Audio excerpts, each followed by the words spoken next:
ბიძინა ივანიშვილი, რომელიც მილიარდერია და აურაცხელ ქონებას ფლობს საქართველოში, ერთ-ერთ გადასახადს არ იხდის ბიუჯეტში, რადგანაც მისი ქონება თაღლითურად გაფორმებული აქვს საქველმოქმედო ორგანიზაციებზე, რომლებიც განთავისუფლებული არიან ყოველგვარი გადასახადისაგან.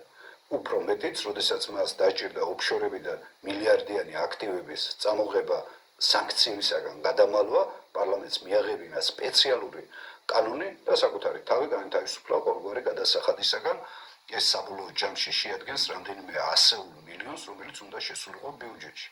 სამაგიეროდ, თითოეულ ოჯახს, რომელთა საერთო წლიური შემოსავალი შეადგენს 40,000, მოუწევთ უძრავი ქონების გადასახადის გადახდა.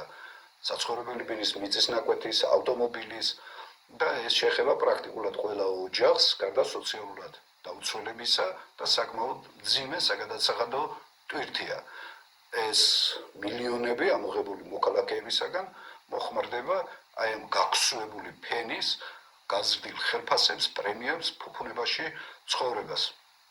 ესეთი სეგრეგაცია, ან როდესაც ერთს ეკისრება სრული პასუხისმგებლობა კანონის მიმართ და ამ გამდიდრებულ და ხელისუფლებაში მყოფი კასტა განთავისუფლებული არის ყოველგვარი გადასახადისაგან, დამახასიათებელი არის ოლიგარქიული მახინჯი მმართველობისათვის, აი შუა საუკუნეობრივი მმართველობა, როდესაც ბეგარასა და ღალას ახდევინებენ მოქალაქეებს, ხოლო თავად ფუფუნებაში ცხოვრობდნენ და ეს ბუნებრივია შეუსაბამოა იმ სამართლებრივი ჩარჩოსათვის, რომელსაც ითვალისწინებს კონსტიტუცია ჩვენი მენტალობისათვის და იმ მიზნებისათვის, რომელსაც თითოეული ჩვენთაგანი ვემსახურებით.